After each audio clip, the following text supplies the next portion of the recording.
Hi, my name is Louise O'Toole and I'm running to be the welfare officer. My name is Ian Mulligan and I'm running to be the welfare officer.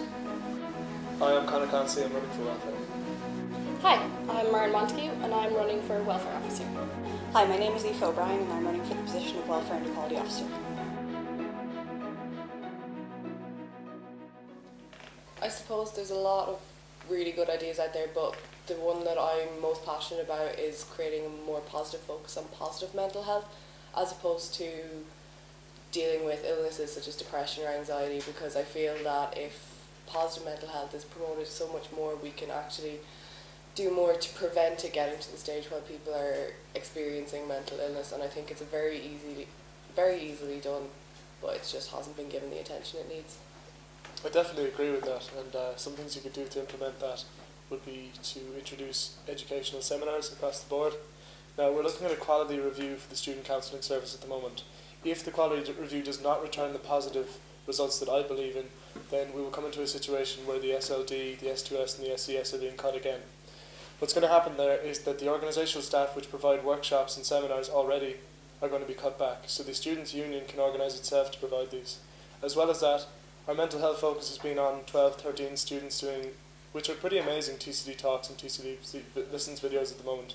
But what we can do is open up the discussion to more of the student body by creating a mental health forum which allows all the students a chance to have their voice heard.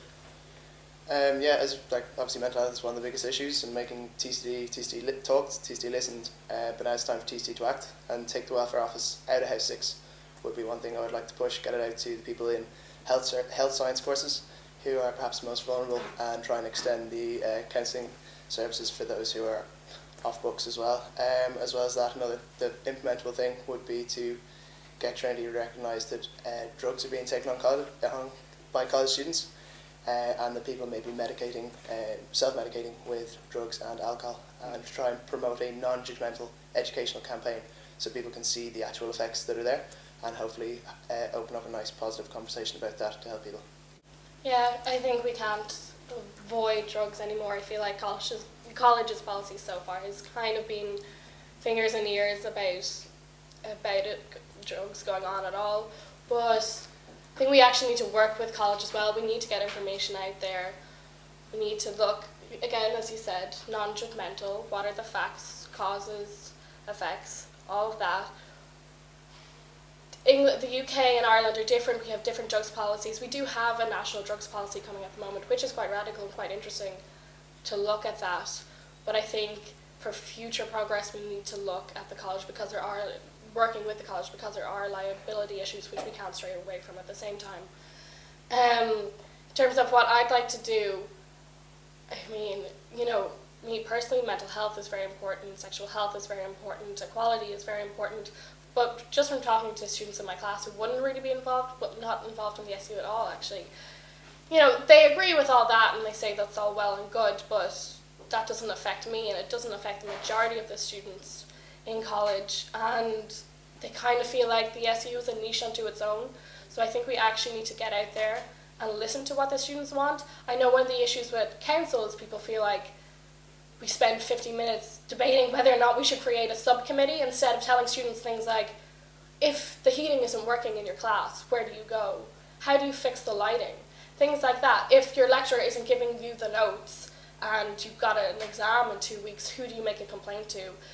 Practical information also needs to be extended out to the students. One of the big sort of ideas for me is improving access to services and awareness of services. So I think the idea of moving stuff online is a very good step, but something I'd actually like to do is develop a welfare app which would have a lot of information in it and resources in it for students for questions like, where is the counselling service, or, how do I support my friend who has depression. Just on that, do you think the welfare app would actually gain a lot of usage? I do think there is actually space for it, because, part of the drawbacks, I think, of online services are that you need to actually be connected to the internet, and if you're off campus, like just, walking down to like get lunch in Spar or whatever, you might not have, the Wi-Fi connection, or you might not have credit to turn on 3G, and that you can still access that service. Or, the students in hall, sometimes you don't get actually internet access for a week or 2 weeks after they move in,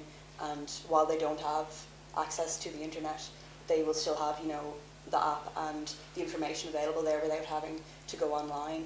So I think there is definitely space. One of the things that I would really like to do is there's an office on the ground floor of House 6, which is sometimes used by SU staff. It's the only really accessible office the SU has, and currently if you are, you know, a student with you know, some sort of physical disability that prevents you being able to climb the stairs, if you want to meet with the welfare officer, you have to arrange an appointment with them in advance. So that sort of open door policy isn't really good enough for you because you can't just walk up the stairs. So I'd like to actually have some office hours in that downstairs office so that students, you know, who can't go upstairs are able to, you know, just walk in and use the welfare service if they need to. It's currently quite a daunting thing to actually interact with, I think, the welfare office. You know, for a lot of people, they might see it as a kind of place that you go to as a last port of call, whereas if we got reps into sports clubs and societies and we have people you could engage with on a daily basis in your normal college activities, it would make welfare something that could kind of come to you rather than you having to, you know, come up the steps at House 6, which can be quite a daunting experience, and going down to the counselling service, which is quite daunting as well. The website is being revamped, and we already, if you go onto the Student Counselling Service website, it's fantastic. The resources are amazing, especially they have like some mindfulness workshops and they have music and things that I use for studying. But you have to search, you have to look for the Student Counselling Service. We needed just one page, welfare officer, there, link. It's all set up for you. It's just about creating the links. We need to be actually getting out and getting our faces out there to those more vulnerable students, particularly those that are on extended placements throughout the year. Having been through that myself, I know it's an incredibly isolating time for students, and personally I would like to provide some sort of online support service around mindfulness and looking after your own mental health aimed at those students that are out on placement.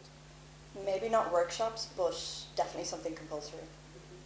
I think they can be What incorporated. would that take? That's very vague. So I'm sorry for being so vague. I know you asked for a yes or no answer, but I was actually speaking with the Dean of Students, Kevin O'Kelly, yesterday about this, and one idea he suggested was an online sort of workshop about consent, which you have to take before you register, which is similar to what some American colleges do, and he was very much in favour of that. And I do think that, you know, if you do something in that format, you're making students aware of it, and students have to pay attention to it if they have to answer like a quiz on it. Whereas if you make students come along for an hour, you know, they can like play a game on their phone, they can doodle, they don't have to pay attention. And if you, you know, try force them on it, try force them into it, I would also be wary that they will then have a negative perception of consent and that they won't be willing to engage in what it means. I would agree with that. I think mandatory workshops may get a bit of a forceful backlash, you know. So no, is it? No, yes, you're right, no, but I would incorporate it possibly maybe into the orientation, something that you have to do in first year that can be added in, and then building it from there. Let's take a small step, let's see what the response is, and let's see what we can add to it. I would say it may create a negative perception, but perhaps it is the only way to bring this to the fore. Like, as I said, I would like to bring it straight to the fore, so I would maybe say yes, if we could find the resources. I think halls is a great one, because the fire safety is obviously doable, so if we could find the resources. I think it would have to depend on the nature of the workshop. I agree with what Aoife said, that you don't want to create a negative feeling around this. I have been to the Hall's fire safety talk. I didn't see many people actually paying attention. I think if we're getting across such important information, an interactive way of learning it is much more important than having people sit through a seminar with a huge group, which they don't necessarily have to do. So to come back to the format of the workshop, if it's small, if it's interactive, yes. If it's large, if people aren't necessarily paying attention, if they're looking at their phones, then no. I think the online option is better. So you would, if you had a choice, you wouldn't introduce it over an online option? If I had a choice? If you're given, like, as in if you get elected next year, what is it? You have the option of introducing or not introducing it? If I had the option of a small interactive workshop, then I would introduce it. That is compulsory. That is compulsory. Okay. If I didn't have that option, I don't think it would be necessary. I think the most important thing is that it has to be followed up. If it is brought in, which I would like to do, it needs to be followed up regularly. It can't be just left sitting there at the start of the year at Freshers Week and forgotten about. This is a year-long issue. It can't be just addressed in one session.